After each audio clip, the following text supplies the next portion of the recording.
गोली चल्ने परिस्थिति निर्माण भयो भने त गोली त फेरि पनि चल्छ त।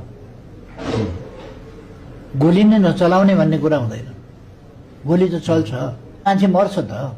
फेरि पनि गोली चल्छ त भन्दैछ त के हो बुढोले? फेरि पनि जितेर चाहिँ प्रधानमन्त्री बन्यो भने त गोली चलाएर हामी जस्ता जनतालाई यसले सखाम बनाउने भयो। तपाईँले विचार गर्नुहोस् है, यो चुनावमा यसलाई भोट दिने होइन, यसलाई दिनु भनेको औँला काटेर फाल्नु बराबर हो। त्यसैले भोट यसलाई दिने होइन है। अझै पनि सचेत हुनु होला। यत्रो जनता मारेर, यत्रो युवा मारेर मान्छे मरे के भयो त भन्छ यार, होइन? संसद भवनै कब्जा गरे पनि, संसद भवनै जलाए पनि यसले गोली चलाउन चाहिँ हुने थिएन के।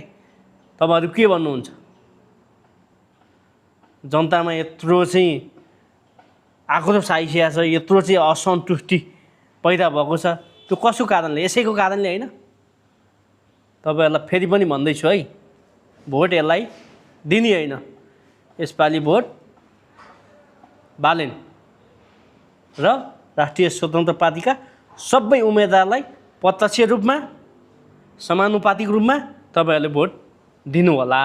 मैले त मिलेन, बिदा पनि मिलेन, प्रदेशमा छु, तर पनि मैले तपाईँहरूलाई भन्दैछु। मैले त फोन गरिसकेँ, घरमा फोन गरिसकेँ, आफूलाई चिनेका साथीभाइ इष्टमित्र सबलाई गरिसकेँ। तपाईँहरूले पनि गर्नु होला, तपाईँहरूले पनि भन्नु होला।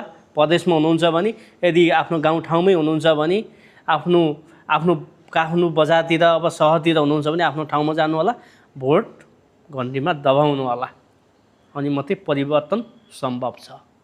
धन्यवाद।